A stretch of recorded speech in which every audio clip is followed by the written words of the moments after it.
bago tayo maupo, mag-declare muna tayo. Kamay po sa dibdib, sunod kayo sa akin. The rest of my life will be the best of my life. Isa po, the rest of my life will be the best of my life. Pakisabi ho sa 7 tao, pinagpala ka na ni Lord. Come on, pakisabi sa 7 tao, pinagpala ka na ng Panginoon. Yan, magandang umaga po. Makaupo po tayo. Good morning po sa bawat isa po sa atin. Yan po, bago tayo magsimula, meron ho bang first time na nakadalo sa simbahan pong ito? First time nyo ho ngayon? Meron ho ba ngayon lang ho kayo nakarating sa simbahan ito? Wag ho kayo maya, hindi ho nangangagat yung katabi nyo. Meron ho ba? Wala. So baka naiya ho kayo. Okay. So bago tayo magsimula, unang-una nagpapasalamat po ako sa Panginoon na kami po ay iningatan ng Lord na makabalik mula po sa Samar. No po. Salamat sa pamilya Kulinayo, kay Kuya Adolfo at kay Ate Lenny na nag-house po sa amin, kay Ate Lai na nag-asikaso sa amin, sila Maylin. Salamat sa pamilya Kulinayo. Ano po. Iniwan ho natin doon ng Pastor Alvin, no po. At pwede ho bang isama natin sa prayer ang Kuya Alvin? Kasi po pag alis ni Ate Lenny, tsaka ni Kuya Dolpo, tsaka si Michael, siya na lang po may iwan doon. Medyo malungkot po yun. Pwede ho ba pag mag-pray kayo, alalahanin ho natin si Pastor Alvin. At the same time, mga minamahal ko, let us pray para sa Bariwon. Maganda ho ginagawa ng Diyos doon actually. Yung nakaraang campus po nila, almost 30 ata po yung dumalo. No, sabi ko nga ganon, ang ganda ng ginagawa ng Panginoon sa lugar. Pero kailangan ng maraming manggagawa. No? Kung kayo po ay kinakaugnay ng Lord, baka sa bakasyon, no, balik ho doon para ho magministeryo sa kanila. Maraming salamat sa Lord dahil po nakapagtayo tayo ng simbahan sa Bariwon. Ngayon naman din po si Ate Ellie at si Ate Ivy ay nasa Marinduque. No? Nakikita ko magtatayo ang Lord ng simbahan din doon. Let's pray for it. No? Ito na ho yung ginagalaw ng Diyos sa Bethel Global Outreach. No po. Ang aking pong panalangin, sabay-sabay lang ho tayo kung anong gusto nang gawin ng Lord. Just flow. No? Go with the flow ng kung anong gusto ng Panginoon. So ngayon po mga minamahal ko, excited ho ako kasi po 2 linggo kong nawala. No? Sa pulpito, 2 linggo ko nagturo. Actually po, nung nakaraang linggo, nagkamali si Neri ng pagpili ng aming alis. At tsumempo po ito, minamahal ko, na wala kaming tinatawag na service. First time mo namin nangyari yan. Nasa aeroplano ho kami, linggo. No? Kasi hindi nakita ng mami kung anong oras yung alis namin. Naka-online kami, nanonood kami ng preaching po. Biglang nawala naman kayo ng rito, kaya po, hindi kami nakapagpatuloy. So yun, salamat po sa Panginoon. Ngayon po, tapusin ho natin yung series ng anointing. Hoping po mga minamahal ko na hindi lang ho tayo nalagyan sa utak bagkos magkaroon po ito ng tinatawag na pakinabang sa mga buhay natin. Dahil every knowledge na hindi na-apply, wala po itong katuturan. Ulitin ko po ito, gaano man karaming ating kaalaman, kung wala po itong application, wala po itong maidudulot ng mabuti po sa atin. Kaya ang lahat ng pag-aaral, dapat na umuwi po ito sa pagbabago ng buhay. Sino naniniwala doon? Amen? Lahat ng pag-aaral dapat na uwi sa application or else it is nothing. No po? So ngayon po, i-close po natin topic natin, the anointing, the difference maker. No po? Ito po yung topic natin. Pinapasiris po ito ng Panginoon. Gusto ho ng Panginoon, kapatid, tingin sa akin. Gusto ng Lord ang lahat ng anak niya, no, maging mananagumpay sa mundo na ating ginagalawan. Sa mundo po na napakahirap, sa mundo na napakataas ng pressure, mga minamahal ko, sinasabi ng Panginoon, kaya natin mag-overcome. Kaya natin magtagumpay, mga minamahal ko. Lahat ng mga anak, that's why? Because of the anointing. Pakisabi nga po, anointing. Isa po, pakisabi, anointing. Ang kinuha natin text, mga minamahal ko, nung i-anoint ng Lord si David, ito po ay makikita sa 1 Samuel chapter 16 verse 13. Sabi po ng Biblia, mga minamahal ko, so Samuel took the horn of oil and anointed him in the presence of his brothers. Binuusan po siya ng langis, mga minamahal ko, sa presensya ng kanyang mga kapatid. And from that day on, the Spirit of the Lord came powerfully upon David. No? Nung ibuhos po yung langis, sabi ng Panginoon, dumarating ang Espiritu ng Diyos sa buhay ni David powerfully. Ibig sabihin, mga minamahal ko, pag may anointing, merong kapangyarihan. May kausap po ako. Tignan niyo po yung phrase, sabi niya, the Spirit of the Lord came powerfully upon David, sabi po ng Biblia. Ito pong praise na ito, minamahal ko, mababasa rin natin ito sa New Testament. Sabi po ng Acts chapter 1 verse 8, ito po yung sabi ng Panginoon, Acts chapter 1 verse 8, but you will receive power. No? Kanina, sabi po kay David, minamahal ko, dumating ang Espiritu ng Diyos kay David, powerfully. No? Dito naman sabi ng Panginoon, but you will receive power when the Holy Spirit comes upon you. And you will be my witnesses in Jerusalem, in all Judea and Samaria, and to the end of the earth. What makes a difference? It is the anointing. Yung isang bata na shepherd, minamahal ko, ay naging giant slayer. Yung isang bata, minamahal ko, nang i-anoint ng Lord, naging mananagumpay. Walang battle si David na tinalo, minamahal ko. At dahil po dito sa tinatawag na anointing na to, yung isang shepherd, nakarating po siya sa kaharian na pinangako ng Lord sa kanya. Tingnan sa akin, hindi dahil sa galing, hindi dahil sa talento, sa kapangyarihan ng Espiritu ng Diyos. At gusto ng Panginoon, ikaw at ako, minamahal ko, we are designed, minamahal ko. Ito ang sabi ng Lord sa atin, but you will receive power when the Holy Spirit comes upon you. No? Sabi niya ganoon. At sabi ko naman, minamahal ko, sinabi rin po ito ng Diyos, sabi niya sa Zechariah 4:6-7, sabi niya, then He said to me, nung itinatayo po yung templo, ang dami-dami ng struggle, nung panahon po ni Zerubbabel, tumigil sila sa pagtayo ng templo because of the pressure, minamahal ko. And then God spoke to them, minamahal ko. Ang sabi po ng Panginoon, then He said to me, sabi kay Zechariah, this is the word of the Lord to Zerubbabel, not by might, nor by power, but by my Spirit, says the Lord of hosts. Hindi sa lakas, hindi sa kapangyarihan ng tao, bagkos sa tinatawag na Espiritu ng Diyos. So ibig sabihin, kapatid, ang difference maker natin is the anointing of the Holy Spirit. Tingnan niyo po ito. Before, sabi niya ganoon, who are you, O great mountain? Ang laki ng struggle, gabundok. Pero sabi ng Panginoon, because of the anointing, sabi ganoon, who are you, O great mountain, before Zerubbabel, you shall become plain. No? And it shall bring forward the top stone and amid shout of grace. Grace, ibig sabihin, sinasabi ng Lord, yung mga taong may anointing, walang problema na hindi kayang pagtagumpayan. Gaano man kabundok yung tinaharap mong problema, basta yung anointing ng Lord nagmanifest sa buhay mo, you can overcome, you can win. May kausap po ako. Pag inaral mo, minamahal ko, even po, sinasabi po ng Lord sa atin dito, minamahal ko, ang ministry natin di pagalingan. No? Ang kailangan natin, minamahal ko, yung kapuspusan ng banal na Espiritu. And rarely, sa huling panahon nito, ang simbahan po ay hindi na halos nakakaranas ng tinatawag ng presensya ng hundang Panginoon. Bakit po? Kasi po, hindi na halos makita sa mga simbahan ng kapuspusan ng banal na Espiritu. Ang Kristiyano ay lumalakad sa laman, hindi na siya lumalakad sa Espiritu. Ginagawa niyang ministry sa kanyang talino't lakas, ginagawa niya mga pakikipaglaban sa kanyang sariling lakas. Kaya kadalasan talunan, failure, minamahal ko, mistake, why? Kasi sariling lakas, minamahal ko. Kapatid, ang buhay Kristiyano ay hindi po dinisenyo para ipamuhay ng sarili mong lakas. Ang buhay Kristiyano ay dinisenyo, minamahal ko, upang mabuhay sa ilalim ng kapangyarihan ng Diyos. Tingin sa akin, you cannot enjoy Christian life, believe me. You cannot enjoy Christian life without the anointing of the Holy Spirit. Without the presence of the Holy Spirit, mga minamahal ko, maboboring ang buhay Kristiyano. Boring ang buhay Kristiyano. Ulitin ko po ito, boring ang buhay Kristiyano without the Holy Spirit.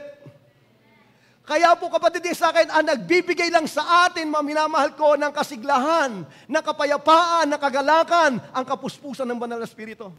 Kaya pag hindi na natin nararanasan po ito, mga minamahal ko, puro ko na reklamo, puro ka na kalungkutan, puro ka na imo. No? Po ang mangyayari sa mga minamahal ko, pinatatakbo ka ng laman mo, wala ka ng joy pag nakausap ka ng mga unbeliever, para ka na rin unbeliever. Why? Wala na pong kapuspusan ng banal na Espiritu.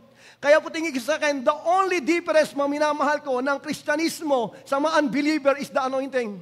The presence of God. The moment na mawala ang presence ng Lord, para lang tayong mga relihiyosong mga tao rito.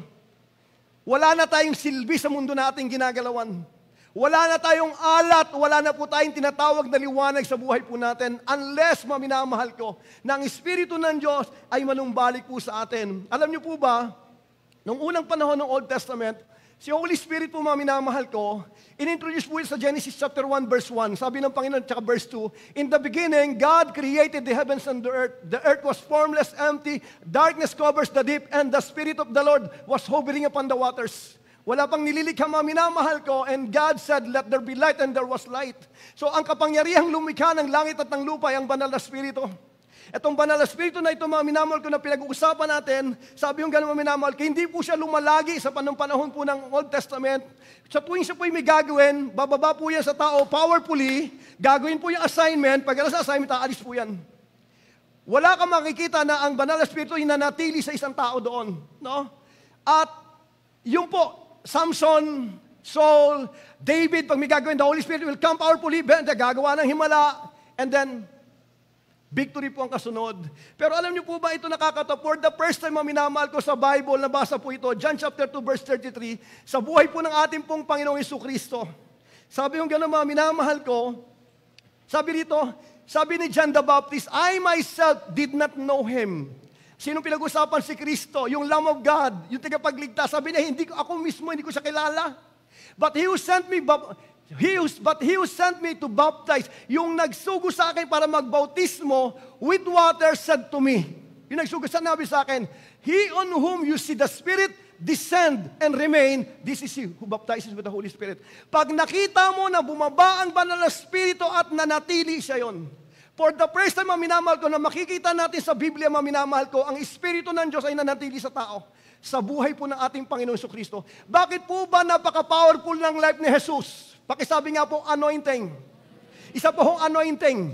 Lahat ng temptation, lahat ng laban, lahat ng tinatas na nagawa po ni Kristo because of the anointing. Kaya po sabi ng Lord, minamahal ko sa atin, sabi ni Jesus, He who believes in me will do what I am doing, and even greater things than this will do. Why? Because I am going to the Father, and the Holy Spirit will come. No? Gusto ko ng Panginoon, minamahal ko, na mabuhay po tayo sa ilalim po ng tinatawag na kapuspusan ho ng Panginoon. Sabi mo, minamahal ko, ang kapangyarihan at ang kapangyarihan at ang presensya ng, sabi na, next slide, power and the presence of the Holy Spirit cannot be separated. Pag andodoon ang banal Espiritu, andun palagi ang power. Hindi po ito pwedeng mag-separate, mga minamahal ko. And consecration and anointing cannot be separated. Hindi po pwedeng maghiwalay ang consecration tsaka yung anointing. Lagi po itong magkasama, mga minamahal ko. So sabi yung gano'n, mga minamahal ko, ang nakakatuwa lang dito is this, lahat ng anak ng Diyos anointed. Pakisabi nga sa katabi mo, you are anointed. Pakisabi sa kabila, sabi, you are anointed. Alam niyo po, minsan may mga tinatawag na mga nagtuturo na pakiramdam nila sila lang pong anointed. Maniwala ho kayo, lahat ng anak ng Diyos anointed. Lahat po tayo.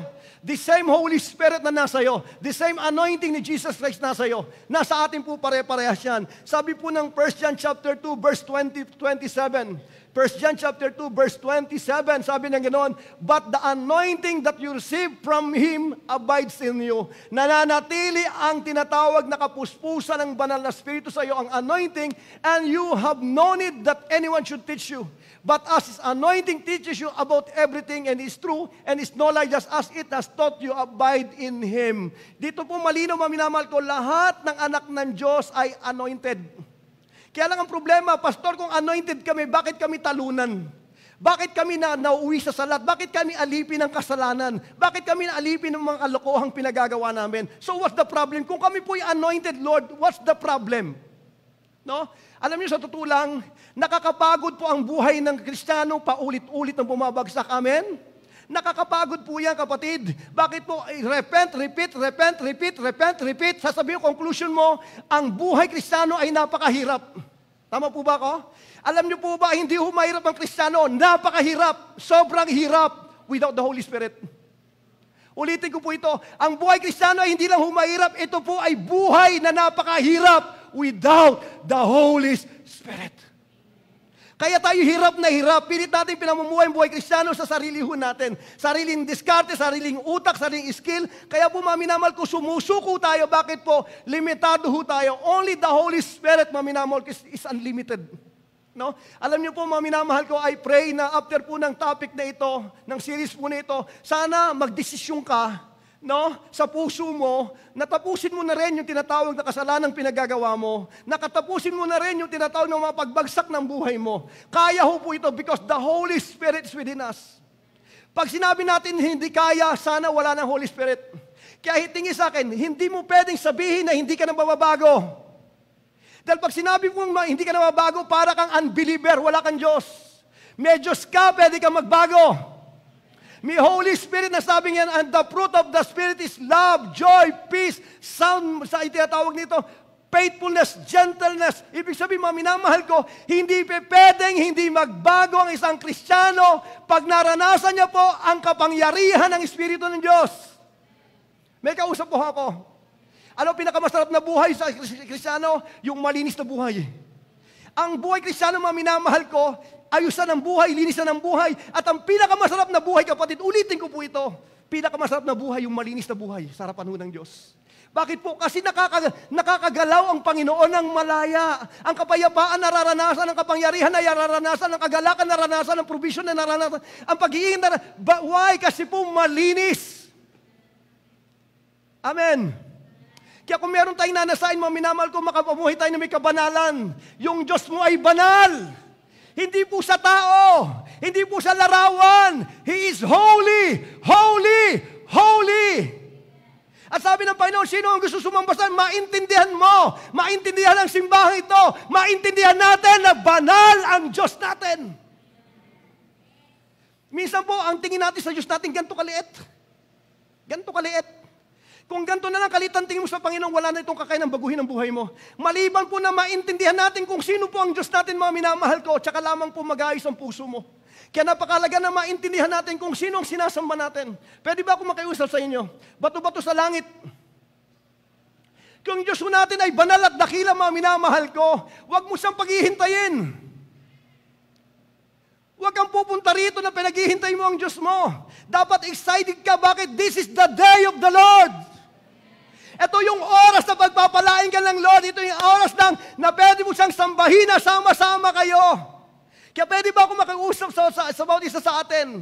We need to respect our God.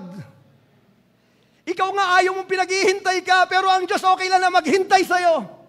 And then sabi mo, bakit hindi ako nakarespond ng pagpapala ng Diyos? Why? Ginagawa mo siyang mas mababa pa kaysa sa boss mo.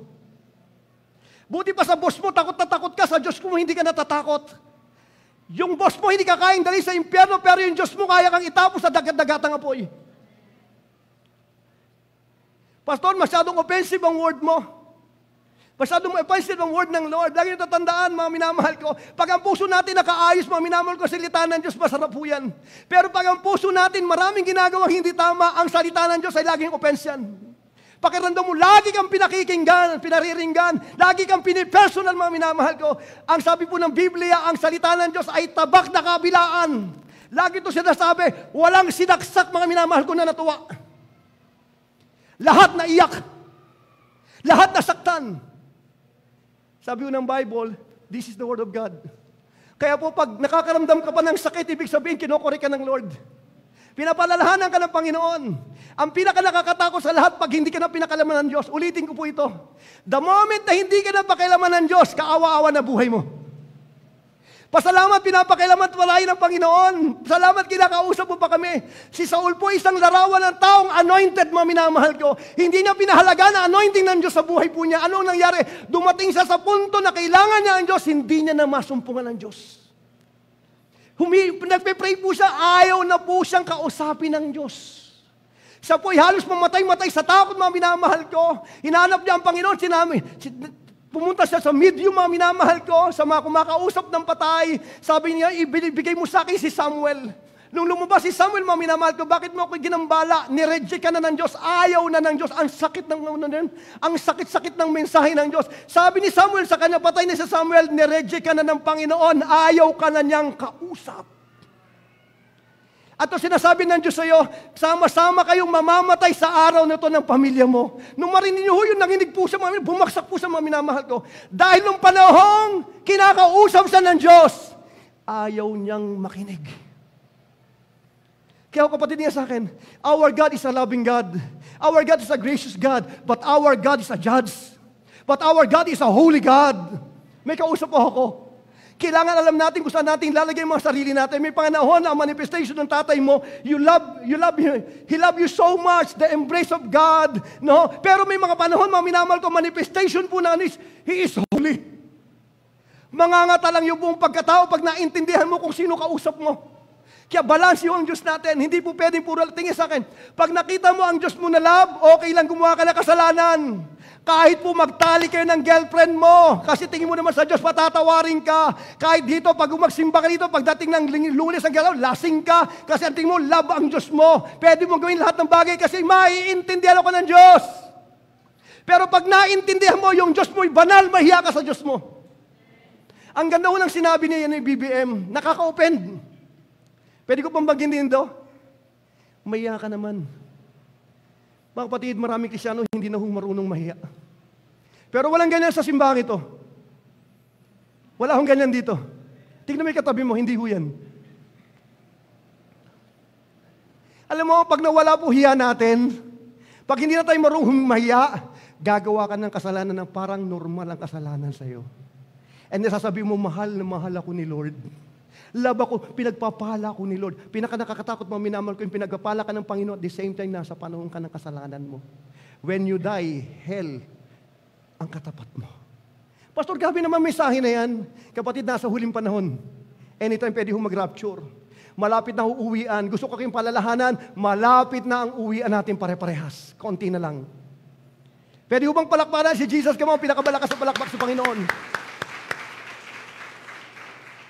What is anointing, mga minamahal ko? Next slide. The anointing of the Holy Spirit is an impartation from God to a man, sabi niya ganoon, of grace, of gift of healing, wisdom, power, love, and creativity to enable people to extend God's kingdom as ambassadors on earth in the power of the Spirit, not of one's ability. So ito po ay kakayanan na binibigay ng Diyos sa mga tao upang ang mga tao ay makagawa ng mga bagay na hindi niya kayang gawin for the expansion of God's kingdom. Ibig sabihin, ito God's enablement, mga minamahal ko. Ito ang gusto nang gawin ng Panginoon sa simbahan. Tingin sa akin, nung unang panahon po ang Book of Acts, hindi sila takot po sila. Hindi sila magagaling. Nagtatago sila sa loob ng ano. Pero when the Holy Spirit came upon them, mga minamahal ko, everything changes. Yung duwag tumapang. Yung hindi makaya, naging makaya.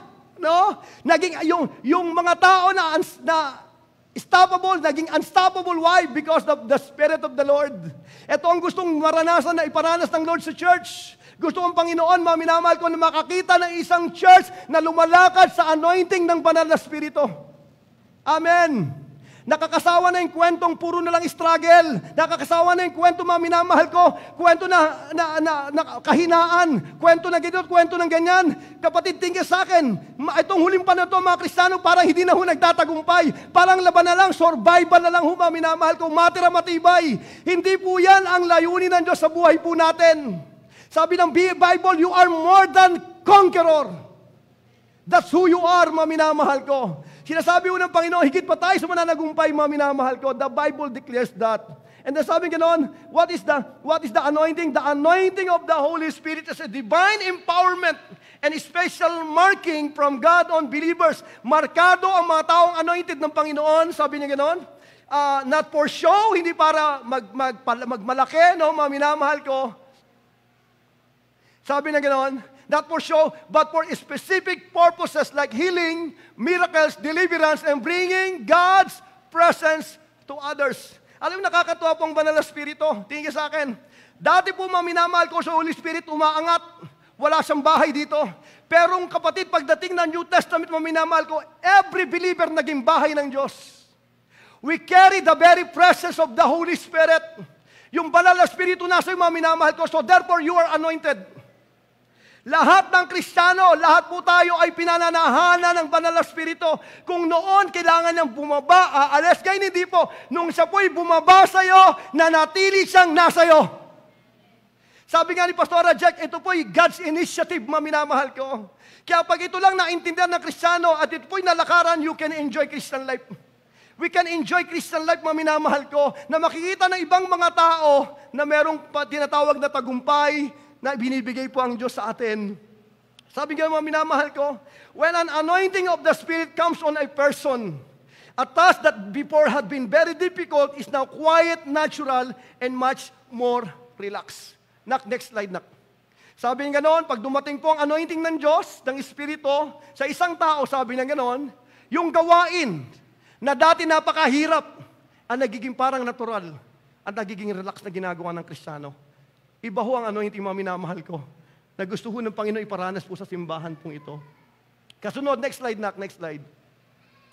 Anointing brings both personal sanctification, leading to growth and purification, and relational transformation, impacting those around the believer. Tingin sa akin, ang taong may anointing may dating. Ulitin ko po ito. Ang taong may anointing may dating. Kahit saan po yan pumunta, pagpapala po yan. Mapapunta man niya sa kulungan, mapunta man niya sa kung saang lugar, maminamahal ko, he will become or she will become a blessing, maminamahal ko. Bakit po? Ito po ay nagmamanifest.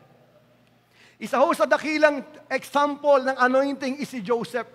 Sabi po ng Biblia, nung siya po ay pumunta sa bahay ni Potiphar, sabi po ng Bible, lahat ng inahawakan po ni Joseph, binibless ng Lord. Napaka-strong ng tinatawag po na presence ng Lord, the anointing of God. Kaya po sabi ho ng Biblia, nakikita ng tao ang difference ng taong may anointing sa walang anointing. Nakikita po ng mga tao ang difference po ng trabahador na may anointing at wala hong anointing. Meron po talagang difference. Nakikita ni Potiphar, maminamahal ko, sa buhay po ni Joseph, lahat na kanyang hinawakan nagmumultiply. Kaya ang ginawa niya, yung buong bahay niya, pinagkatiwala niya kay Potiphar. Lahat po ng negosyo niya, pinagkatiwala niya kay Potiphar. Ano nangyari? Lalo pong sumagana si Potiphar. Bakit po? Meron siyang manggagawang anointed. Pag nagtayo ka ng business, maghanap ka ng mga anointed na tao. Maghanap ka ng mga anointed na tao. Bakit po? It will help your business na magtagumpay. Biblically, minamahal ko at marami pong testimony ng maraming tao, no? Na sila po, ang mga minamahal ko ay nagtagumpay. Bakit po? Dahil po sa mga tao na naging empleyado nila. Next slide, Nak. Next slide. Sabi ho ng Biblia, mga minamahal ko, sabi po ni Pablo, I can do everything through Christ. Christ, the word Christ is the anointed one. No? Yung Kristo po, hindi po ito apelido ni Jesus. No? Kasi iba kala, ano apelido ni Jesus? Christ. Hindi po. Ang word na Christ ay anointed one. Jesus, the anointed one. Sabi niya, for I can do everything. Hindi niya sinabing something. Hindi niya sinabing may mga bagay kang magagawa. Ito kaya mo itong hindi. Sabi ng Panginoon, for I can do everything through the anointed one who anointed me through His anointing, who gives me strength. So ito mga minamahal ko, isang malaking katotohanan na dapat maintindihan ng mga Kristiyano mga minamahal ko, that you are anointed. I am anointed, mga minamahal ko. Pag ito na-receive mo, magbabago buhay mo, magbabago pananaw mo sa buhay mo, magbabago pamilya mo, magbabago trabaho mo. Pag naintindihan mo itong katotohanan na ito, at pag anointing ng Lord nagmanifest sa buhay mo, alam niyo po, tingin sa akin, hindi pwedeng hindi aasenso mga businessman pag meron ho neto. Hindi pwedeng, mga minamahal ko, yung mga nag-aaral ko na hindi makatapos, magtatapos po sila lahat. Why? Because of the anointing. May kausap po ako. Napakahalaga ng anointing. Kaya kapatid, pwede ba kitang matanong, kailan mo huling naranasan ang anointing ng Diyos sa buhay mo? Kailan yun? Ako naniniwala ko may mga panahon na lumakad ka sa anointing ng Diyos. At yung mga panahon na nagtatagumpay ka sa buhay. Pero ngayon hindi ko alam kung yung anointing mo ay nag-manifest pa din. Ang taong anointed, they are blessing. Ang taong minamahal ko na pinupuspos ng Banal Espiritu, sila po'y pagpapala saan man sila pumaroon. Kaya napakahalaga, kapatid niya sa akin, ikaw at ako, carrier po tayo ng presence ng Lord. Si God po, nasa loob. Dala-dala ho natin siya. At ang trabaho natin, mga minamahal ko, itong presensya na ito, madala ho natin sa mga school natin. Madala ho natin sa mga working place natin. Madala ho natin sa mga pamilya ho natin. Madala natin sa mga relasyon na meron tayo. Madala ho natin kung saan pumunta. Bakit? Because you are a carrier of the anointing. Amen. Ikaw ay pagpapala. Pakisabi nga sa katabi mo, ikaw ay pagpapala. Pakisabi lang, sige lang. Pakisabi mo sa katabi mo, ikaw ay pagpapala. Isa pa, pakisabi sa katabi, ikaw ay pagpapala. Lakasan mo, sabi mo, ikaw ay pagpapala. Come on, pakisabi, ikaw ay pagpapala. No? Ang simbahang ito ay pagpapala. May kausap po ako. Ito po yung tanong, ito lang yung tanong na habang kainang maga pinagbubuli-bulay ko. Next slide. Next slide. Next slide, minamahal ko.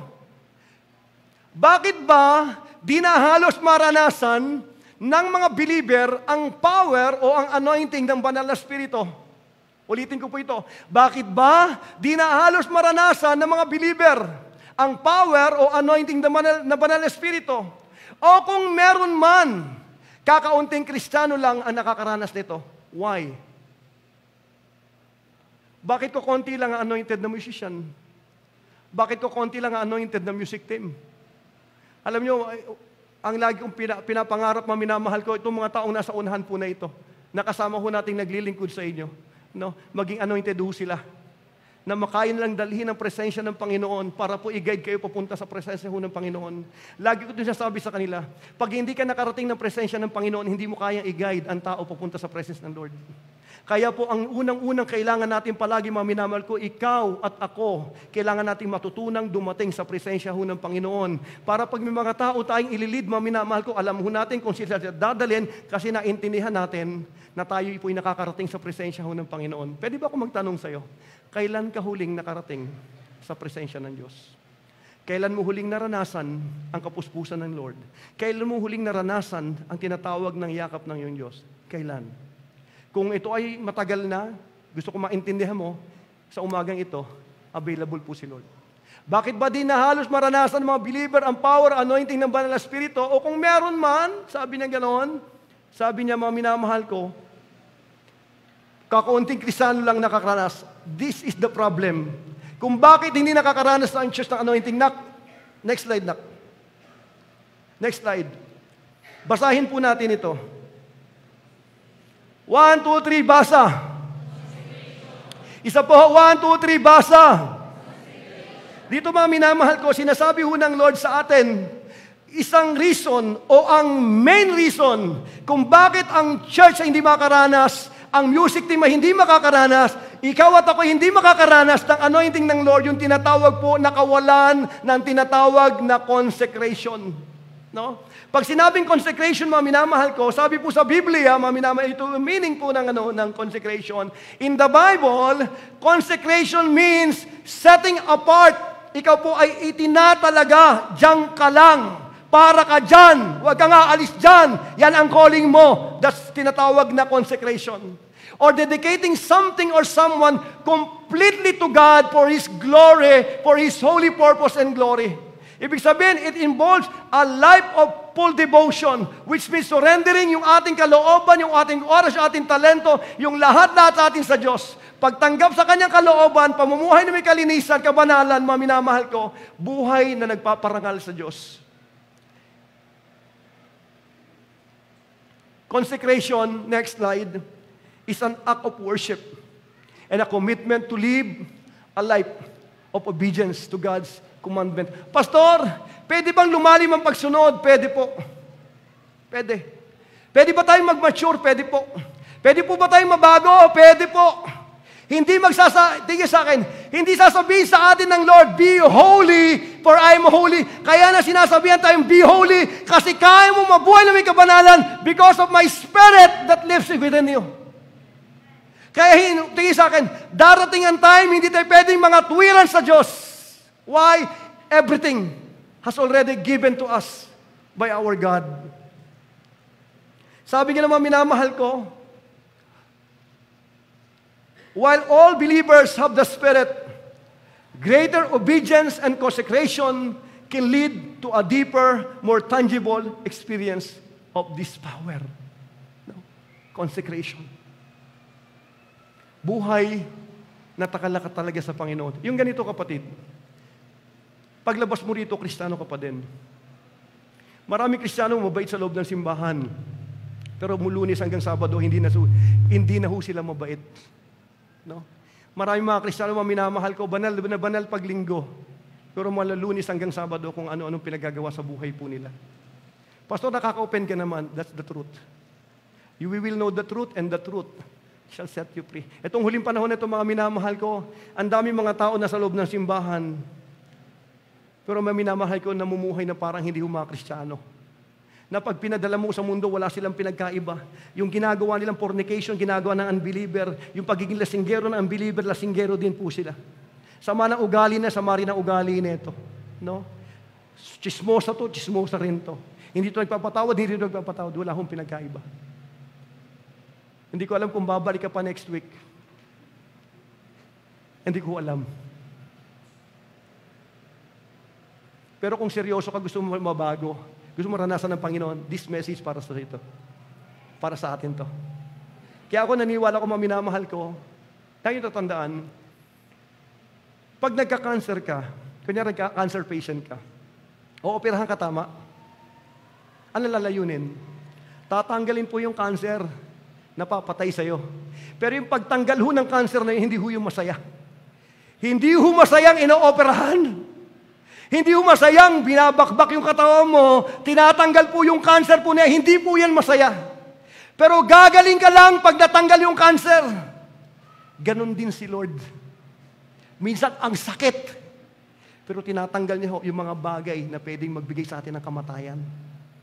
Alam mo kung bakit? Kasi mahal tayo ng Diyos. Pakisabi nga sa katabi mo, mahal ka ng Diyos. Mahal tayo ng Panginoon. So the meaning of consecration, mga minamahal ko, sabi niya ganoon, set apart. Unang meaning is set apart. It involves a separation from uncleanness, especially anything that would contaminate one's relationship with God. Ingatan mo ang sarili mo na makontamina ka kasi ikaw po ay nakatalaga sa Diyos. You are protecting your heart, mga minamahal ko, kasi ayaw mo na yung relasyon mo sa Diyos ay magkaroon po ng problema. Another, mga minamahal ko, the meaning of consecration, holiness and purity. Consecration carries the connotation of sanctification, holiness and purity. Kapatid, sa akin, itong huling panahon nito, kadalasan po ang preaching ay paano kang i-encourage, mga minamahal ko. Puro motivational lamang po, mga minamahal ko. Pag nagturo ka na kailangan nating mabuhay na may kabanalan sa harapan ng Panginoon, nagsisilaya sa mga tao sa simbahan, pumupunta sila doon sa magtuturo na kung saan kikilitiin yung kanilang mga tenga na kahit gumagawa ka ng kasalanan, hindi binabanggit, pupunta ka ng impyerno pag hindi ka nagsisi.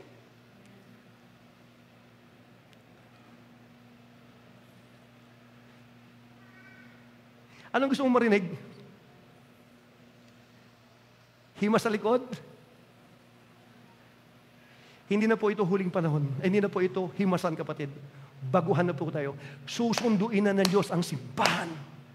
At ang tanging susunduin ni Kristo, yung mga taong nagmamahal sa Kanya, yung mga taong namumuhay na kabanalan, at gusto ko maintindihan nating lahat, kilala ng Diyos ang simbahang ito. Alam ng Diyos ang ginagawa mo.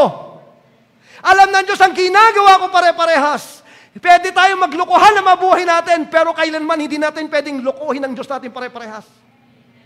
Kapag pipilian ka ng Panginoon, magbabago ka sa Kanya, lalapit ka sa Kanya, o mabubuhay ka na mabubuhay ka sa mundo. This is Christianity, mga minamahal ko. Wala po, hindi po Kristiyanismo, mga minamahal ko, nagkasala ka, gumagawa kasalanan, okay lang maintindihan ka ng Panginoon. Naiintindihan ka ng Lord. Ang tawag diyang weakness. Kaya ngayon, nabubuhay mga Kristiyano sa kasalanan. Bakit po? Kasi weakness. Oo, we are weak, but we are strong when we are weak. Tama, sabi po ng Biblia, sabi po ng, when I am weak, then I am strong. Bakit? Because of the anointing ng Diyos. Kaya kapatid niya sa akin, buhay Kristiyanong mamimili ka. Ang sakit naman ng mensahe mo, ang buhay Kristiyano mamimili ka. Pag para sa Diyos ka. Pag para sa mundo, magmundo ka. Ito lagi po din sinasabi, mga minamahal ko, tingin sa akin, kung gagawa ka rin lang ng kasalanan habang sumisimba ka, simba ng kasalanan, gumawa ka na lang ng kasalanan. I-enjoy mo kasalanan. At least pag namatay ka, you can enjoy sin. But you are welcome to hell. Christianity, mga minamahal ko, mamimili ho tayo. Alam niyo, mga minamahal ko, kaya po ang ilap na ho ng presence ng Lord sa mga churches. Kasi po ang church, mga minamahal ko, banal ng linggo, pagano, Lunes hanggang Sabado. That's the reality. Alam mo kapatid, hindi ako nangangarap ng maraming tao kung wala rin lang kabanalan. Bakit po? Pupunta pa rin tayo na impyerno without holiness. Without holiness, walang makakakita sa Diyos. May kausap po ako. Kaya po ang Kristyanismo, mga minamahal ko, pag inaral mo ang buong Biblia, mga minamahal ko, hindi po nangarap ang Lord ng langit dito sa lupa. pinangarapan tayo ng Panginoon ng langit. May kausap po ako. Ito nakakatawa. Alam niyo po, pag nagtuturo ka ng Biblia, ang unang-unang challenge mo, ipapamuhay mo sinasabi mo.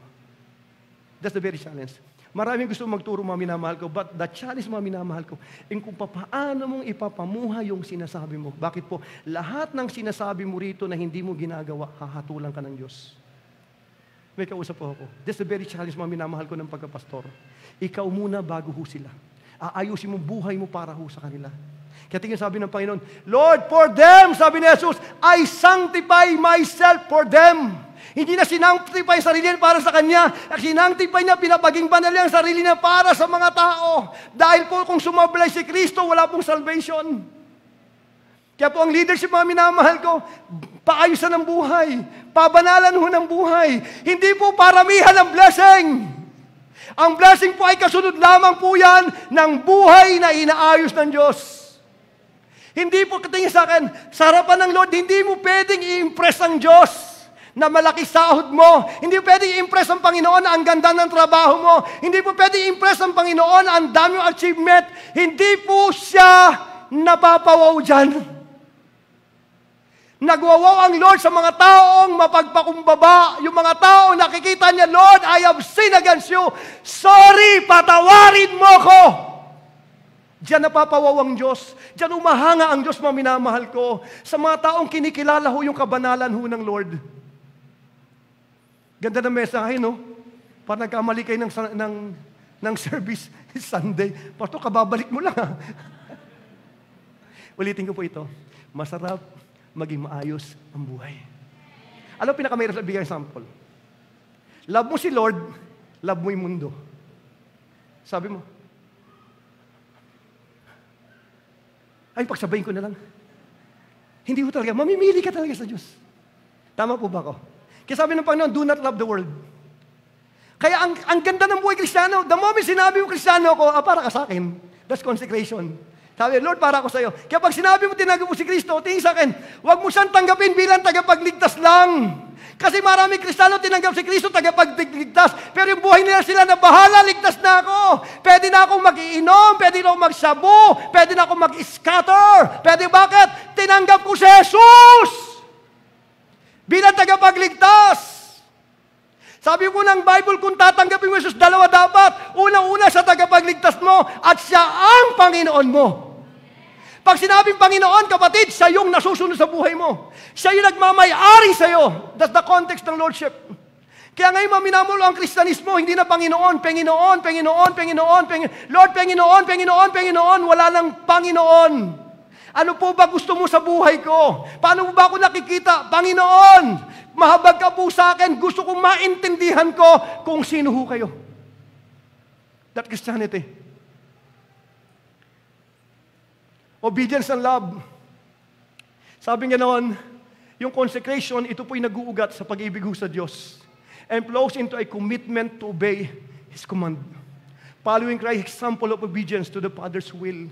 Ang consecration po, ito po'y desisyon ng isang puso, not out of His love, sa Kanya hong Diyos. Hindi po ito pinipilit, ikaw po'y nagdidesisyon kasi mahal mong Panginoon, Lord, I love you. Kaya gusto ko, Panginoong, manatili sa iyo. Lord, gusto ko i-consecrate ang sarili ko kasi mahal ko po kayo. That's consecration. Anong layunin ng tinatawag na consecration, mga minamahal ko? The ultimate goal of consecration is to be set apart for God's purpose. Ikaw po ay isineseparate ng Diyos. Ang sabi ng Panginoon, anak, para ka dito sa layunin na ito, para magbigay ka sa akin ng honor tsaka ng glory. Yan po ang tinatawag na consecration, mga minamahal ko. Dalawang bagay about consecration. Yung ugnayan ng consecration, tsaka yung tinatawag po, mga minamahal ko, ng anointing. Two things about consecration. Sabi ng pinag-aaral natin, consecration muna bago ang anointing. Bago tayo magkaroon ng tinatawag na kapangyarihan, mga minamahal ko, kailangan muna ng tinatawag na pagtatalaga. Kailangan nating i-separate ang sarili natin para ho sa Panginoon, para maranasan ho natin ang kapuspusan, ang anointing, ang kapangyarihan, ang pagpapala ng banal na Espiritu pag meron pong tinatawag na consecration. So, ibig sabihin, consecration muna bago yung tinatawag na anointing. Si Saul, bago po siya inanoint, binuhusan po, mga minamahal ko muna, kinonsecrate siya, nilinis po siya, minamahal ko, at binuhusan po ng oil. Si Samson, mga minamahal ko, si Samson, ang ganda ng anointing ni Samson. Si Samson, mga minamahal ko, nasa loob pala ng tanay niya, consecrated na ho si Samson. Siya po ang consecrated na bata pa, at saka si Samuel, at saka si Jesus, tatlo lang po sila nasa right, mga minamahal ko. Sila po ay consecrated, mga minamahal ko, dito po sa sinapupunan, sila po ay tinalaga na ho ng Diyos. Kaya po pag itong tao, itong bata o na to, pambihira kapatid, yung anointing niya, ibang level. Pumapatay po sa pamagitan ng tinatawag ng asno. Nung pangalang asno, 1,000 tao pinapatay ni Samson. Sobrang tindi ng anointing.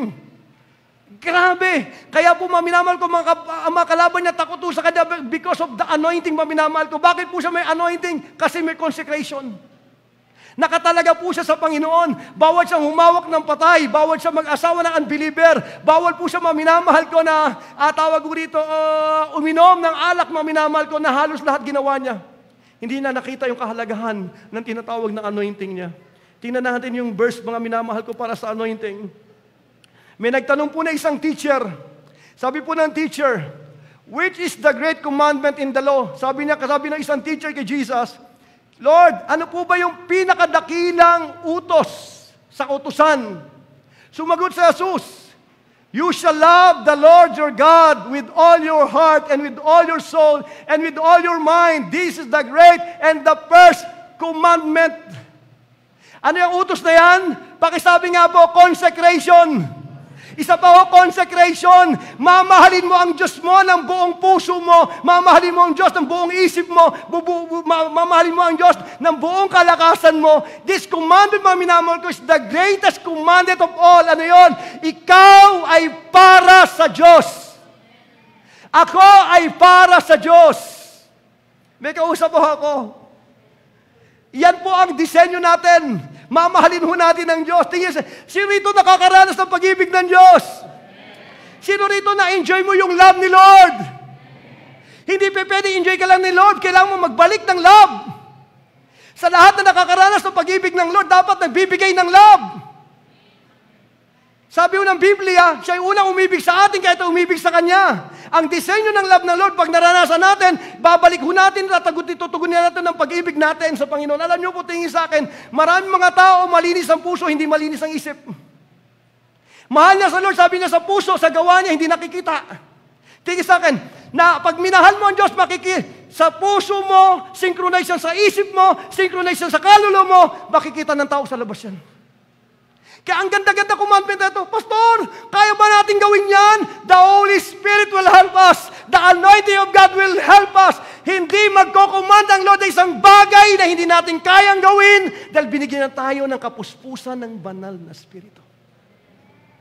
May nakagawa ho niyan, Enoch, David, Abraham, the 12 Apostle Paul, yung mga naunang tinatawag ng mga Kristiyano noong unang panahon, they love God, kahit patayin ho sila. Hindi ko i-deny ang aking pananampalataya. Kahit patayin niyo ko, hindi niyo pwedeng kunin ang pag-ibig ko sa Diyos. Napaka-consecrated ho nila. Grabe. Kaya napaka-powerful ng life nila. May kausap ako. Kapatid, next slide. We are holy to the Lord. We do not belong to the world. Nasa mundo ho tayo, pero hindi ho tayo taga-mundo. Ikaw po ay para sa Diyos. Dapat lagi ho itong nakalagay sa isip natin para pag tayo po ay nagtatrabaho, alam natin kung para kanino ho tayo. Kung ikaw po ay nag-aaral, alam mo para ka sa Diyos. Kung ikaw po ay nagbi-business, alam mo para ka sa Diyos. Alam mo kung sino ka. Alam mo kung para kanino ka. Pag ano ko mag-isip, mga minamahal ko, kaya mo i-overcome ang mundo. Pero pag hindi ka ganito mag-isip, mga minamahal ko, magugulat ka. Mamahalin mo ang mundo. Kapatid, paalalahanan kita. Huwag mamahalin ang mundo. Dahil pag minahal mo mundo, kasama kang mawawala ng mundo. Sabi po yan ng 1 chapter 2, verse 15 to 17, do not love the world or anything in this world. Sabi ho ng Panginoon. Tayo po nasa mundo, hindi natin minamahal ang mundo. Ginagamit ho natin doon dahil kailangan natin ito. Hindi ho tayo para mga hangal na habol ng habol sa mga bagay na nasa mundo. Gusto ko nito, gusto ko niyan, gusto ko noon, gusto ko yun, na para mga tinatawag Tasmanian devil. Hindi po. Ang mga Kristiyano po, binibigay lang ho ng Diyos ang pagpapala. Binibigay lang ho ng Diyos ang trabaho, binibigay ho ang Panginoon ng malakas na sweldo. Ang kailangan natin maintindihan natin that we are anointed. Sabi yung next slide natin, mga minamahal ko. Next slide. You belong to Jesus, and Jesus belongs to you. You are the bride of Christ. That's Christianity. Para ko kay Kristo. Kaya pag lumalalapitan ka ho ng babae at tinutukso ka, pwede mo sabihin, I belong to Jesus Christ. Nilalapitan ka ni Satanas, I belong to Jesus Christ. Para ako sa Diyos. I am consecrated for Him alone. You are the bride of Christ. Kapatid, tigilan mo na yung mga ginagawa mo ng lihim. Na-open mo yung Diyos. Pag Kristiyano ka, dapat tinitigilan mo na yung mga pinagagawa mo niyan. Baka ipahama ka niyan. Oh. Masarap ang kasalanan, pero walang kasalanan na walang kabayaran. Ang kabayaran ng kasalanan, kamatayan. Kaya po, ang buhay Kristiyano, lilinisin natin ang sarili natin sa huling panahon po na ito. Amen. Kung para ka kay Kristo, dapat inaayos mo sarili mo. Hindi mo papahintulutang makontaminate ang relasyon mo sa Diyos sa mga bagay na nasa mundo. Why? Because you belong to Jesus Christ. Sabi ng ila, boring daw ang buhay Kristiyano. Alam mo, pinakamasarap na buhay, malinis na buhay. Yung wala kang guilt, wala kang condemnation. You can smile. Why? Kasi naintindihan mo kung sino kasarapan ng Panginoon. Na wala kang tinatagong masama, wala kang tinatagong lihim, na wala ang demonyo, walang abi ng demonyo, wala akong makita sa kanya. Kaya sabi ni Jesus, nung dumarating po si Satanas, sabi nga noon, dumarating ang kaaway, pero wala siyang hold sa akin. Alam mo, sarap po mabuhay na may kabanalan. Kapatid, mag-goal tayo mga Kristiyano. Let us live a holy life. Mabuhay tayo para sa Panginoon. Mag-consecrate tayo ng buhay natin. We belong to Jesus, and Jesus belong to us. We are the bride of Christ. Amen po ba? Tayo po ay para kay Kristo. No? Kaya kapatid sa akin, kung nanglalamig ang puso mo, ikaw nakakalam yan, huwag mo nang patagalin yan. Alam mo, pinakamahirap na buhay Kristiyano, yung panlalamig ng puso. Naranasan ko rin manlamig. Empty buhay, ang lungkot. Grabe ang kalungkutan, ang lalim-lalim. May pera ka, hindi ka sasaya. Kahit marami kang pera, hindi ka sasaya. Bakit po? Kasi may problema ka sa loob. Alam mo yung sinasabi ko kung matagal ka ng Kristiyano, alam mo yung sinasabi ni Pastor. Pag nawala tayo sa Panginoon, wala na talagang tunay na masaya. Kahit makarating tayo, pupunta ka na ibang lugar, papasyal ka ng oo, sasaya ka sumandali, pero yung puso mo hungkag. Nararamdam mo, there is something wrong within me. Why? Because you are departed from your God. Kaya kapatid, it's time to consecrate ourselves. Baka mamaya huling panawagan nito ng Panginoon sa simbahan pong ito. Hindi ko alam. Ako maniniwala ko minamahal ko is coming very soon. Pangalawa, kanina, pag walang consecration, walang anointing. Consecration muna bago ang anointing. Pangalawa, consecrated na buhay ay anointed na buhay. Consecrated na buhay, anointed na buhay yan. Tingnan sa akin. Pag tinignan natin mga minamahal ko, si Samson, nagsimula po itong tao na to na anointed, maminamahal ko. Gumagawa ng matinding himala, maminamahal ko, pamagitan ng kanyang kalakasan. Ang problema ni Samson, maminamahal ko, hindi po nakakonsecrate yung buhay po niya. Ang problema niya, maminamahal ko, yung kanyang emosyon. Masyado po siyang emotional na tao. Nung makita siya ng babae, love ko na yan, kahit hindi niya kilala. Pero sa nakita, ay, love at first sight. Kung demonyo yun na nagkatawang tao. Ano nangyari? Pinakuha niya, sabi niya, Nay, gusto kong maging asawa yon.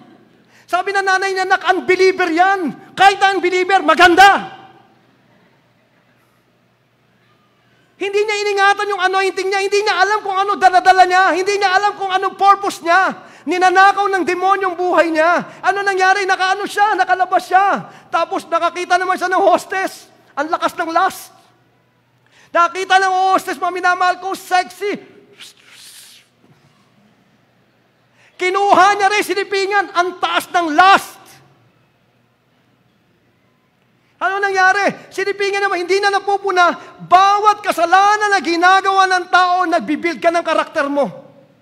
Pag paulit-ulit mong ginagawa ang isang kasalanan, darating ang time, totoo na sa iyo yan. Kahit anong rebuke ng gawin ng Diyos sa iyo dyan, darating ang time, ay i-justify mo ho yan. Pag paulit, ayaw mag-repent, darating ang time, ipapahamak ako niyan. Si Solomon, di po. Nakakita naman siya maganda babae. Si Delilah naman. Pambira, grabe, nailab na naman ako. Ang ganda niya, siya na. Siguro sabi ng tatay niya, nakailang siya ka na.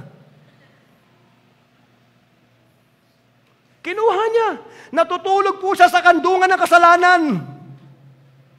Natutulog po siya sa kandungan ng kasalanan. Hoping na hindi siya mamamatay.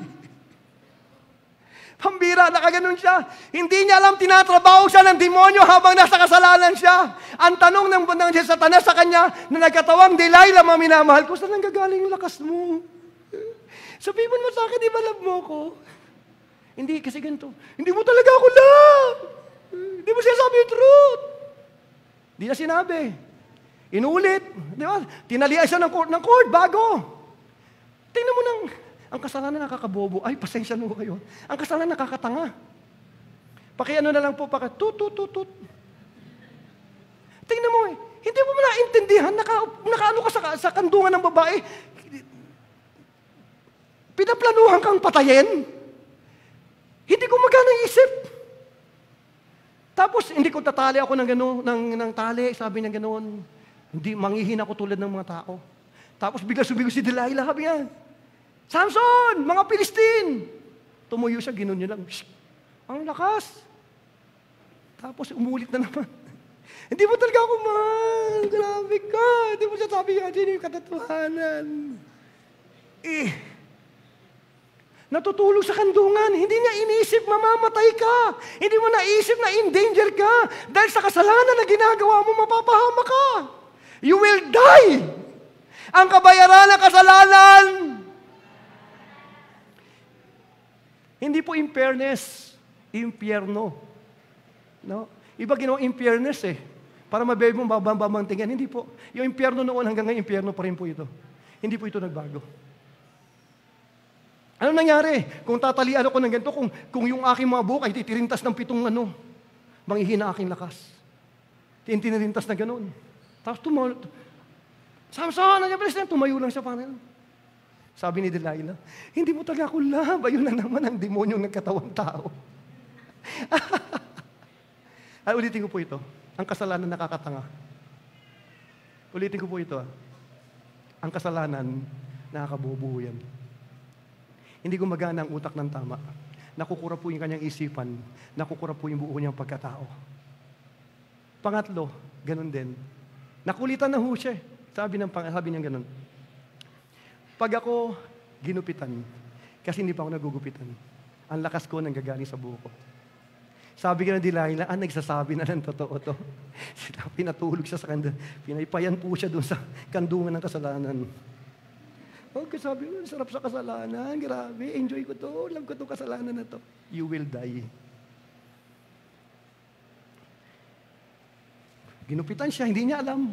Tulog na tulog Samson, nandiyan mga Palestinian. Pagtayo niya, akala niya, ganun pa rin siya. Pagtayo niya, bigla siyang nabuwal. Ito, hindi niya alam, nag-depart ang anointing sa kanya. Ang una ginawa sa kanya, dinukot ang kanyang 2 mga mata.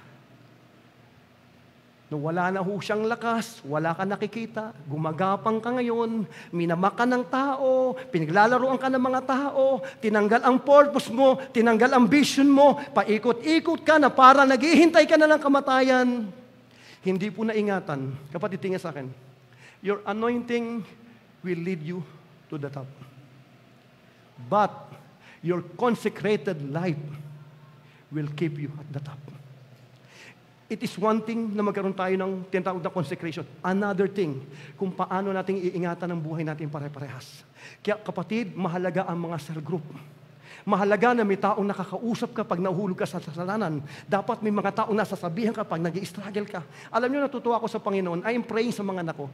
Nag-pray kami ng mga anak ko. Ang pray ko sa mga anak ko, Lord, maging person ako, mag-disciple ng anak ko. Di-disciple ko mga anak ko. Kung meron akong number 1 disciple sa simbahan ito, this is my children. Praying hanggang isang araw, natutuwa ako sa Panginoon. Sabi niya sa akin nung isang anak ko, Di, pwede ka makausap? Ano problema? Alam ko na may problema. At alam ko na yung problema niya, kahit hindi ko niya sinasabi sa akin. Sabi niya, naiya siya.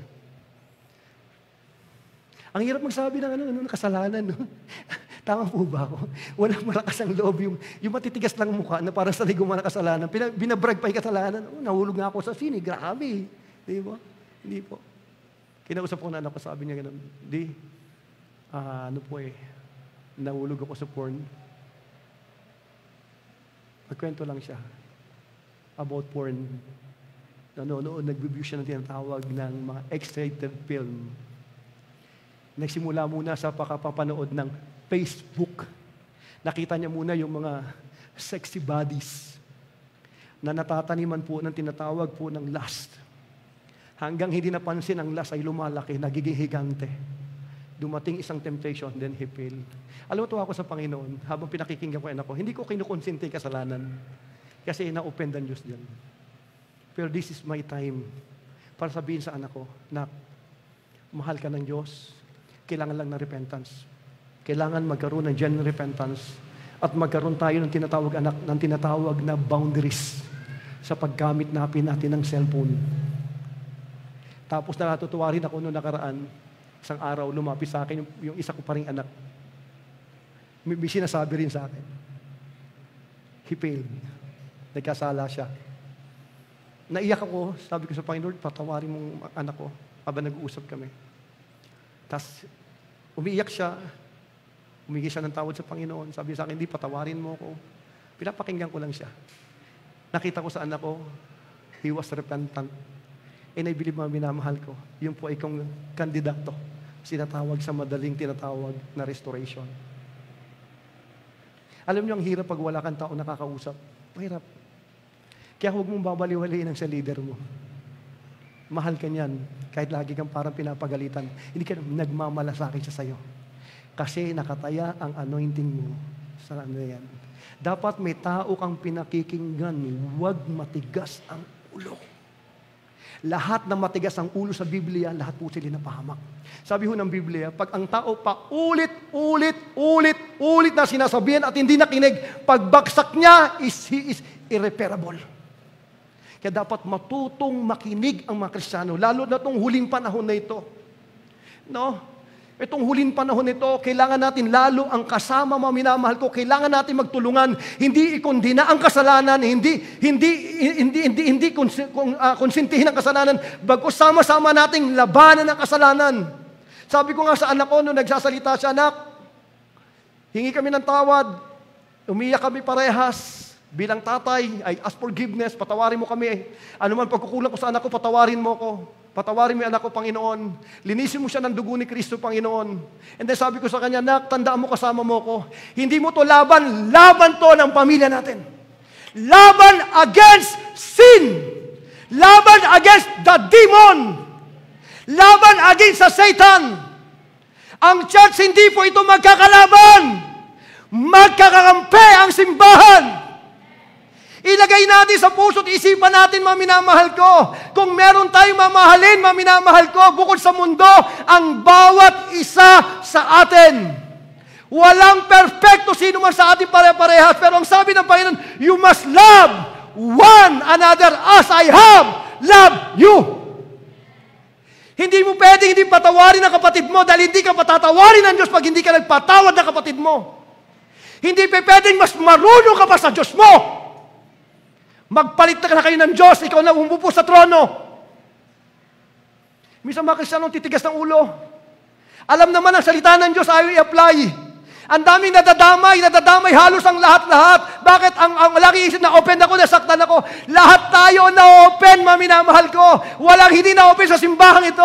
Pero ang sabi ng Panginoon, pag na-open ka, puntahan mo yung kapatid mo, mag-usap kayo. That's the principle of the Bible. Hindi pwedeng mas marunong pa tayo sa Panginoon. Magtayo ka ng sarili mong simbahan kung ayaw mong tinatawag makinig sa Diyos. Pakitignan mo yung katabi mo. Pakisabi mo, mahalin mo ako. Pakisabi mo, mahalin mo ako. Sige lang, huwag mo kayo maya pakisabi mo, mamahalin mo tong mukha na to. Wala kang choice, mamahalin mo ko. May kausap ako. Hello? Pwede bang gayahin nyo lang ako sa sandali? Ganun lang kayo sandali. At pakisabi, I have no choice. Ano na, ang sarap kaya nagpapatawad. Tama, ang sarap nagpapatawad. Yung walang kondemnasyon. Malinis ang puso mo. Wala kang kaaway, wala nagagalit sa'yo. Pagpunta kasi mo, nakangiti ka, lahat friend mo. Eh pag lahat na open mo, pag lahat na saktan mo, ang pangit ang simbahan ng gulo-gulo. Di po ba ako? Mahal niyo po ako. Magtatapos na nga po ako. Anointing, magkikipuha tayo sa taas. Kapatid, ingatan mo sarili mo. Pwede ba ako makiusap sa'yo? Ingatan mo sarili mo. Para ka sa Diyos. Hindi ka para sa kasalanan. Hindi ka para sa mundo. Para ka sa Diyos. Ingatan mo sarili mo. Kahit ka sa pumunta, ingatan mo sarili mo. Ako po, iningatan ko sarili ko para sa inyo. That's my responsibility. I protect myself para ho sa inyo. Dahil pag ako ay namuhay sa karumaldumal na pamumuhay, magbabackslide kayo parehas-parehas. Mapupunta kayo ng impyerno dahil sa akin. Kaya sa pastor, mga minamahal ko, kami ng asawa ko, ang commitment namin, hindi kami perfecto, nagkakamali, pero commitment namin para kami sa Diyos. We need to protect ourselves for the people of God. May kausap po ako. Nakakatuwa si Joseph. Si Joseph ang taas ng anointing. Dito, nagmamanifest ang anointing. Dinala sa kulungan, ang tindi ng anointing. Pambira mga taong anointed, kahit sa mo inalagay. Grabe, lahat ang hinawakan, nagmamanifest. Grabe! Tinesting siya ng Lord. Tiningnan kung yung totoo yung puso. Anong pinadala? Pinadala yung tinatawag na asawa ni Potiphar. Sabi ganon, Pogi, pwede bang sumama ka sa akin sa kwarto? Wala naman tao dito. Wala naman yung boss mo. Araw-araw, tinutokso siya. 17 years old, 18 years old. Ang taas ng tinatawag ng ano. Pero kapatid na nakakatuwa. Next slide. Ang nakakatuwa sa tao po na ito, mga minamahal ko. Next slide, hindi. Yan, kasunod yan. Tingnan nyo ha. Ito po yung heart niya. No one here has more authority than I. Wala ritong ihigit pa sa authority ko. Sa bahay nyo na ito. He has held back nothing from me except you. Lahat binigay niya sa akin, hindi ko kayo kasama. Kasi asawa ka niya. How could I do such a wicked thing? It would be a great sin against God. Grabe. Yung anointing hindi nag-depart. Yung anointing niya, dinala po siya sa palasyo.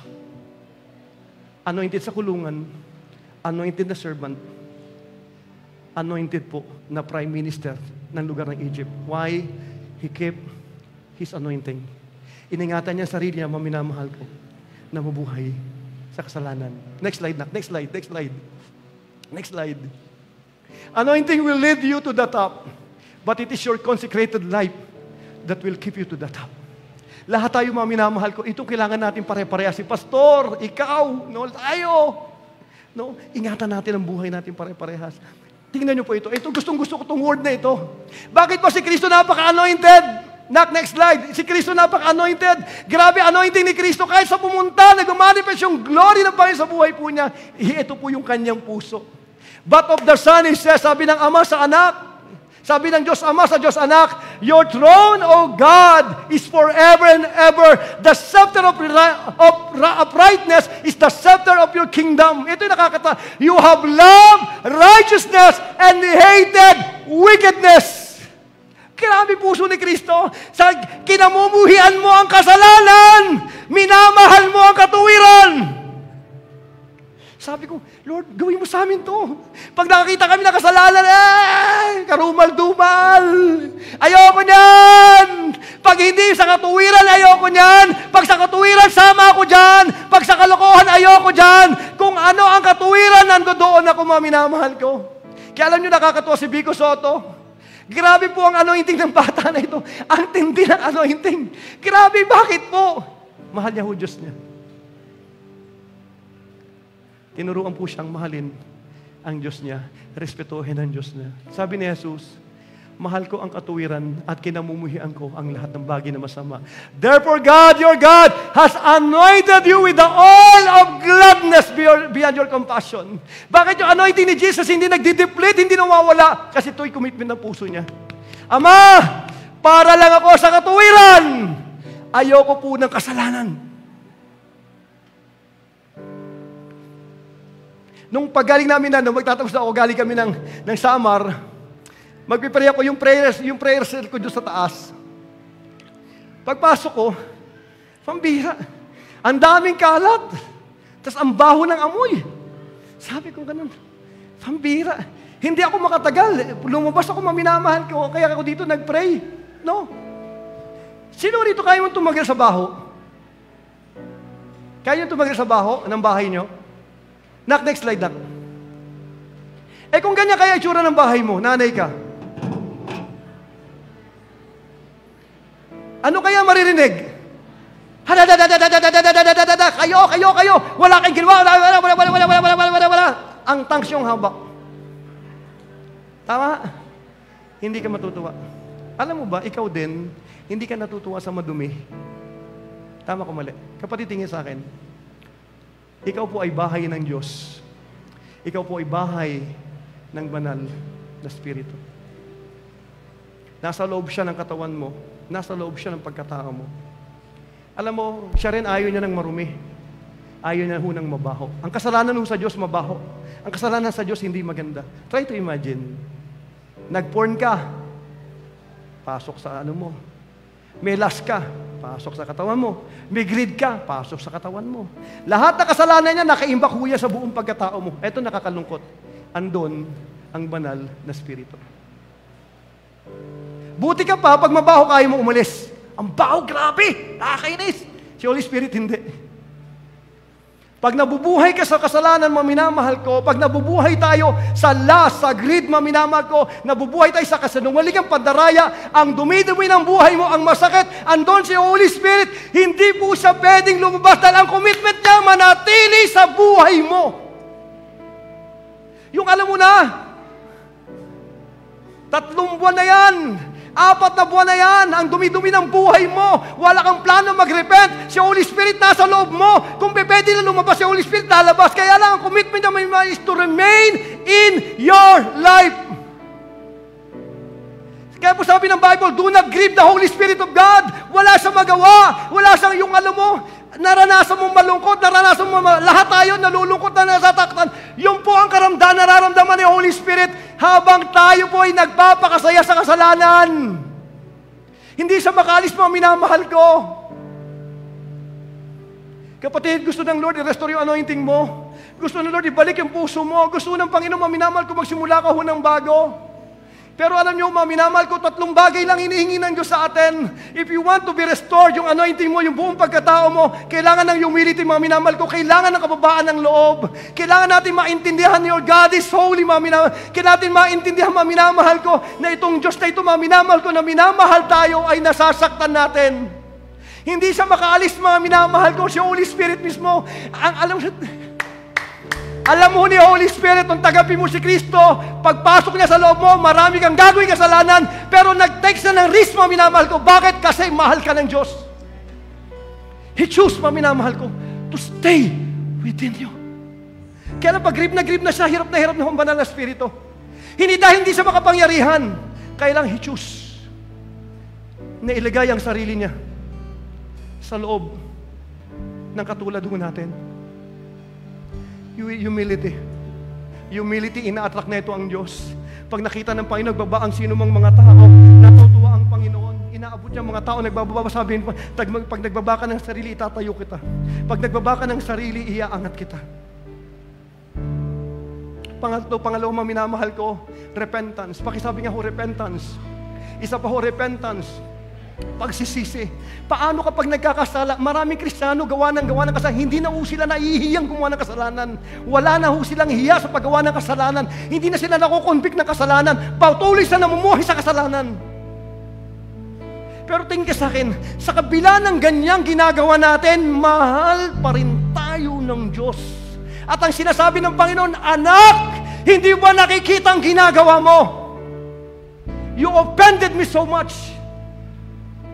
Kaya we need ng repentance. Lord, sorry Panginoon, patawarin mo po ako, Panginoon. Ito yung mga pinagagawa kong kasalanan. Ayoko na po nito. Gusto ko po tapusin sa harapan mo. Tingin sa akin, pag may repentance po, patatawarin yan. Pagpatawad, sabi siguro yung Holy Spirit, ang linis na uli!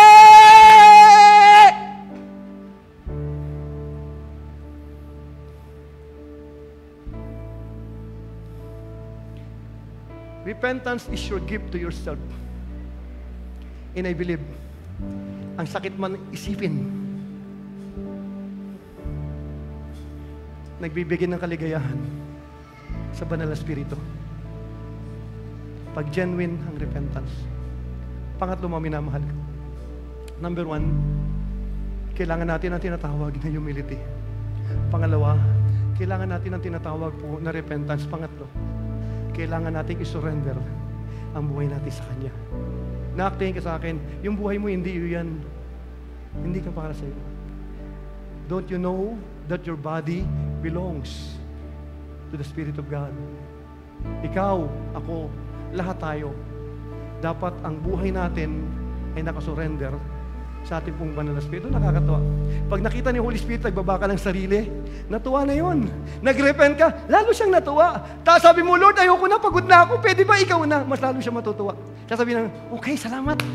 Ako na in charge. Ako na uli in charge ng life mo. Magagawa ko na yung gusto ko. Gusto kong pagpalain ka. Gusto kitang dalhin sa pinnacle ng tagumpay na plinano ko sa iyo before the foundation of the world. Tatayo tayo, mga minamahal ko. Tayo po'y tatayo. Pwede mo bang isang malakas na palakpak para po kay Jesus? Come on, pinakamalakas na palakpak kay Jesus.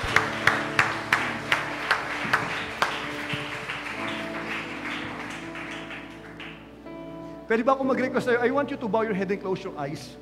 Huwag mo nang pakialaman yung katabi mo. Gusto ko sanang yumuko ka muna. Ito pong mensahe na ito, mga minamahal ko, ito po yung mensahe ng Lord sa akin, sa'yo, sa simbahan pong ito. Kinakausap tayo ng Panginoon, mga minamahal ko, sa huling panahon po na ito.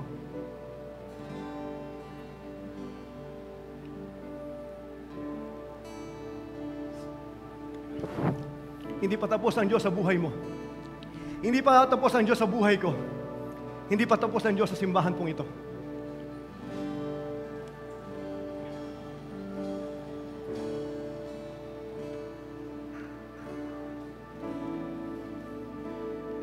Pwede ba sa oras na ito, mga minamahal ko, let us humble ourselves before Him. Ibaba natin sarili natin sa Panginoon. He is our God. Hindi ho tayo Diyos.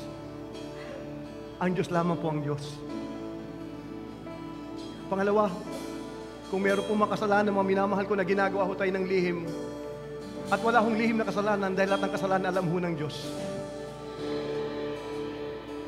Pagsisihan ho natin yan. Sukunawan natin sa Diyos yan. Let us God for forgiveness. Let us God ask for that deliverance and healing. And then let us surrender ang puso natin sa Panginoon. Hallelujah, Lord. Sige lang po, binibigyan ka ng pagkakataon to pray. Kung ikaw po'y kinakaugnay ng Lord, lapit lamang po. Hindi ka kinokondem ng Lord, mahal ka ng Diyos. Kapatid, nakakatakot, baka huling panawagan po ito. Hindi ko niya sabing huling panawagan. Pero baka. Gusto ng Lord muli kang mabuhay para sa Kanya. Para ka sa Diyos. Hindi ka para sa mundo. Para ka sa kalinisan. Hindi ka para sa karumihan.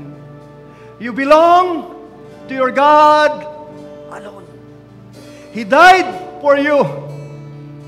He purchased you. He redeemed you. He saved you.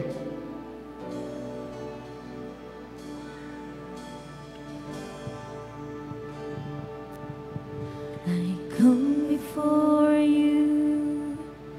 I humble myself to you. Search my innermost, Holy Spirit. Forgive me, Lord, for all the things that I've done.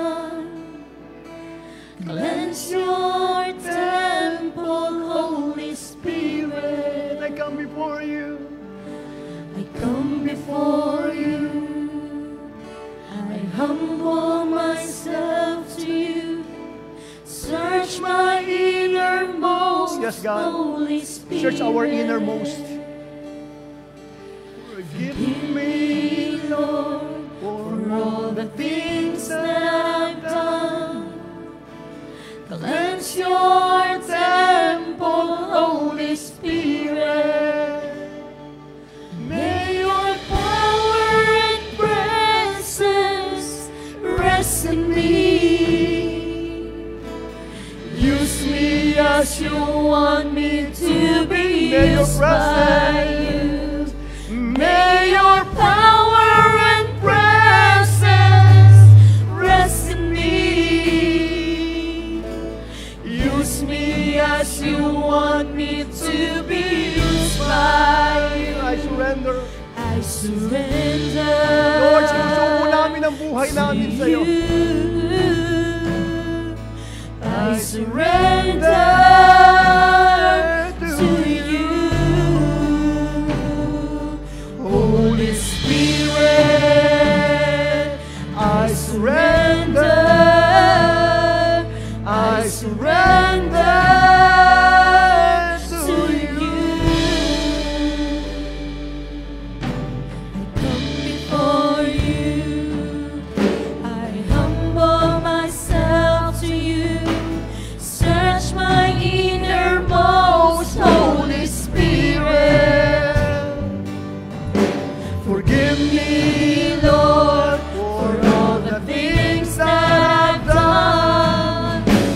Cleanse your temple, Holy May your power, Spirit. Lord God. May your power and presence rest in me. Use me as you want me to be used by you. May your power and presence rest in me.